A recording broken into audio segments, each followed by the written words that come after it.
अब हम लोग समझेंगे कि रेशनल नंबर क्या होता है ना। रेशनल नंबर,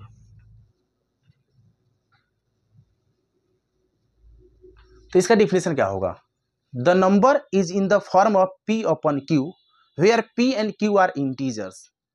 मतलब जो संख्या p बाई q के रूप में होता है, जहां पे p और q क्या है, p और q किससे बिलोंग करता है, तो p और q क्या है आपका एक इंटीजर है ना।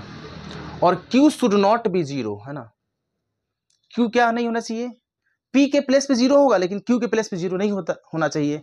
तो इस प्रकार का जो नंबर होगा उसे कहते हैं रेशनल नंबर बोलते हैं, है ना। तो अगर हम एग्जांपल की बात करें तो 2/3 क्या यह रेशनल नंबर है, तो बोलेंगे कि यस। क्यों रेशनल नंबर है? क्योंकि 2 भी इंटीजर है और 3 भी क्या है, एक इंटीजर है। तो अगर कोई नंबर के न्यूमरेटर के प्लेस में और डिनोमिनेटर के प्लेस में इंटीजर रहता है तो उसे कहते हैं रेशनल नंबर। जैसे -2/3 रेशनल नंबर है, तो बोलेंगे कि यस सर। क्यों? क्योंकि -2 भी इंटीजर है और 3 भी इंटीजर है ना। तो ये रेशनल नंबर का आपका एग्जांपल हो गया।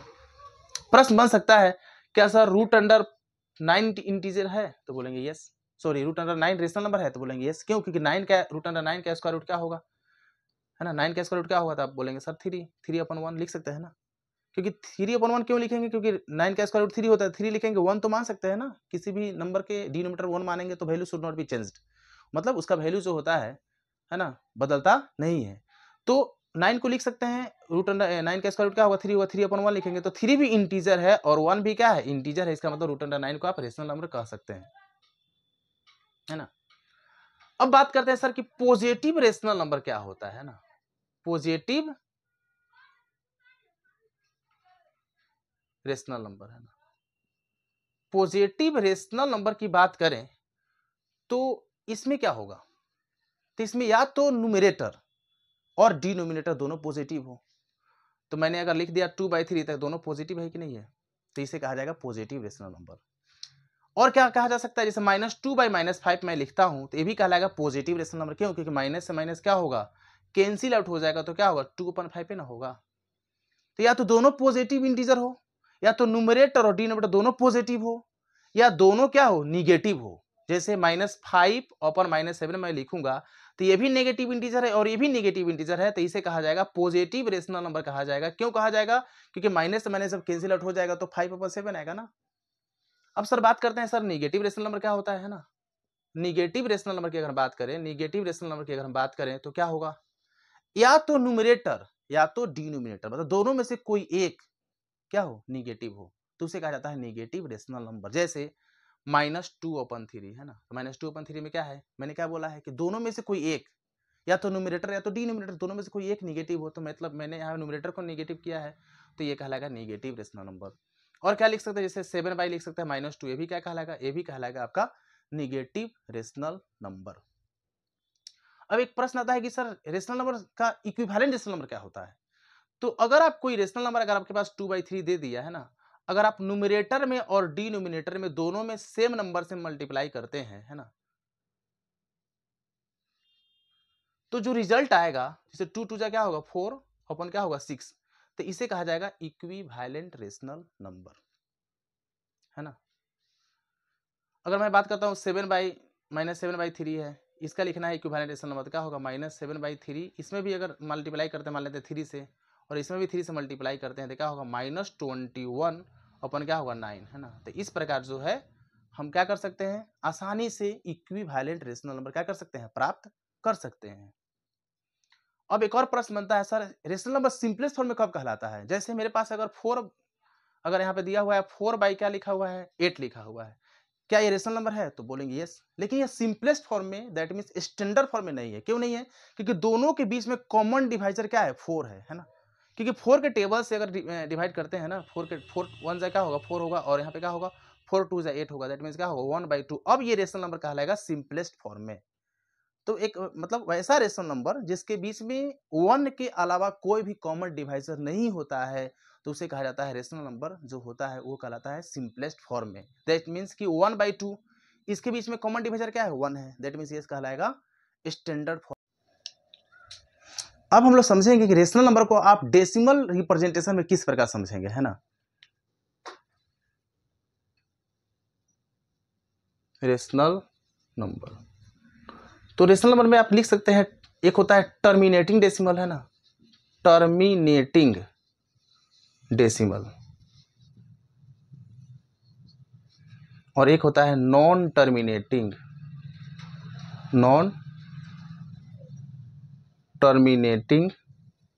And repeating decimal. जनरली इसको रिपीटिंग डेसिमल भी कह सकते हैं, है ना। तो इसको समझते हैं। जैसे मेरे पास एक रिजल्ट है, जैसे 1/2, है ना, तो 1/2 नेचुरल, सॉरी 1/2 क्या है, रेशनल नंबर है? तो आप बोलेंगे जी sir 1/2 is a rational number. Yes it is correct. क्यों 1/2 रेशनल नंबर? इसलिए है क्योंकि 1 भी इंटीजर है, 2 भी इंटीजर है, लेकिन 1 में अगर आप 2 से डिवाइड करते हैं तो क्या आएगा, 0.5 आएगा ना।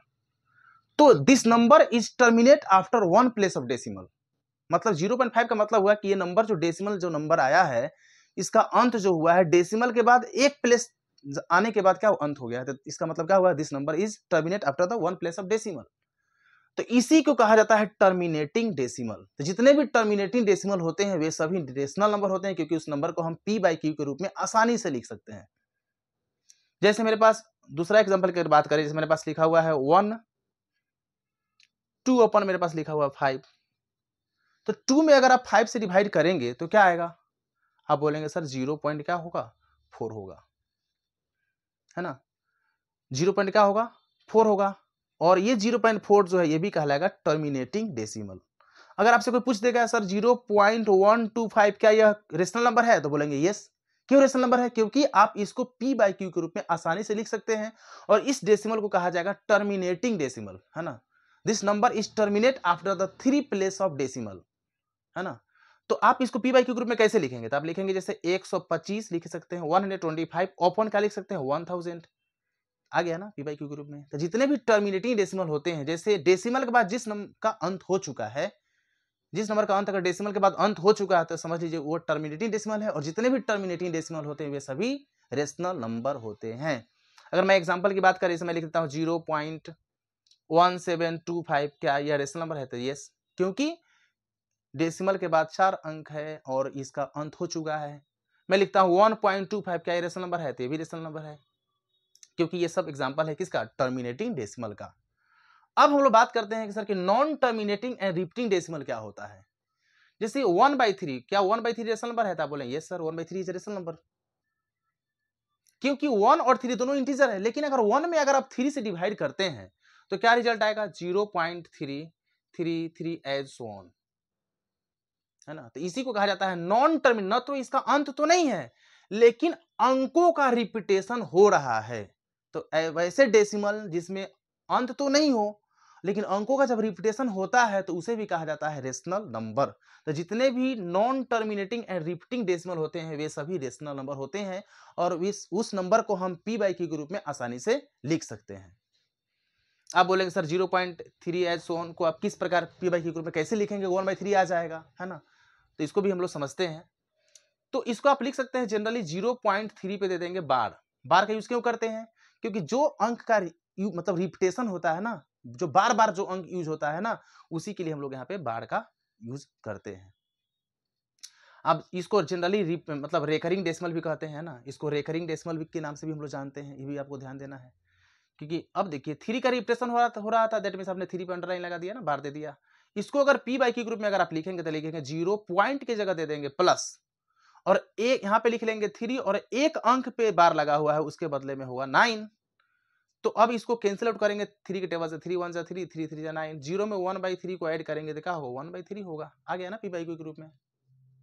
अगर आपसे के पास दूसरा रिजल्ट अगर एग्जांपल की बात करें, मेरे पास 0.23 3 पे रेकरिंग लगा हुआ है ना, दैट मींस क्या हुआ कि 3 3 एज सोन 3 का रिपीटेशन हो रहा है। तो इसको कहेंगे रेकरिंग डेसिमल, या इसको कह सकते हैं नॉन टर्मिनेटिंग या रिपीटिंग डेसिमल भी कह सकते हैं, दोनों बात कह सकते हैं ना। तो इसको अगर आप p/q ग्रुप में अगर आप लिखेंगे तो किस प्रकार लिखेंगे, तो यहाँ लिखेंगे 0 के जगह पे 0 देंगे, पॉइंट के प्लेस पे दे देंगे प्लस, और पहले लिख लेंगे इंटायर नंबर क्या है 23 लिख लेंगे, में से क्या करना होगा, यहाँ पे घटाना होगा। यहाँ पे क्या था कि डेसिमल के बाद सिर्फ एक अंक था और उस एक अंक पे लगा हुआ था रेकरिंग, है ना, उसी पर लगा हुआ था अंडरलाइन जिसको बार बोलते हैं। तो यहाँ पे डेसिमल के बाद ये वाला अंक जो है ये लेफ्ट हो रहा है ना, ये लेफ्ट हो रहा है, तो जो अंक लेफ्ट होगा ना उसको क्या करेंगे आप यहाँ पे घटाएंगे और लिखेंगे ऑफ ऑन। डेसिमल के बाद एक अंक पे लगा हुआ है रेकरिंग, तो इसके बदले में होगा 9, और डेसिमल के बाद एक अंक पे नहीं लगा हुआ है उसके बदले में होगा 0, है ना। तो इस प्रकार जो है इसको अगर आप सोल्व करते हैं तो क्या 23 में से 2 को घटाएंगे तो क्या होगा 20 का होगा 1 अपन क्या होगा 90 होगा। तो इस प्रकार हम लोग क्या कर सकते हैं, आसानी से लिख सकते हैं। और एग्जांपल की बात करते हैं, जैसे मेरे पास अगर दिया हुआ है 1.23, है ना, इसको अगर लिखना है पी बाई क्यू के रूप में तो कैसे लिखेंगे आप, तो 1 को लिख दीजिए, पॉइंट की जगह प्लस दे दीजिए, यहाँ पे 23 है तो 23 यहाँ पे लिख दीजिए, 23 हो जाएगा ना। और इसमें घटाना नहीं है, क्यों नहीं घटाना है, क्योंकि डेसिमल के बाद कोई अंक छूट नहीं रहा है ना, जिस पे रेकरिंग नहीं लगा हुआ है, कोई तो छूट नहीं रहा अंक, इसका मतलब इसमें माइनस देने की जरूरत नहीं। यहाँ पे छूट रहा था 2 लेकिन यहाँ पे नहीं छूट रहा है, तो 23 लिख दीजिए। और कितने अंक पे रेकरिंग लगा हुआ है डेसिमल के बाद, 2 अंक पे, तो यहाँ लिखेंगे 99। इसमें क्या था कि एक अंक पे रेकरिंग था तो उसके बदले में 9, और डेसिमल के बाद एक अंक पे रेकरिंग नहीं उसके बदले में 0, लेकिन यहाँ पे डेसिमल के बाद कोई अंक छूट नहीं रहा है ना, दैट मीन्स 2 अंक पे रेकरिंग है, तो दैट मीन्स 99 लिख देंगे, है ना। इसको अगर आप एलसीएम टेकिंग करेंगे तो क्या होगा 99 होगा, और 99 यहाँ पे क्या होगा 99 आ जाएगा। 99 में क्या करेंगे 23 को ऐड करेंगे तो क्या होगा यहाँ पे आ जाएगा 122 ओपन क्या होगा 99। तो इस प्रकार जो है हमारा जो रिजल्ट आ गया पी बाई क्यू के रूप में।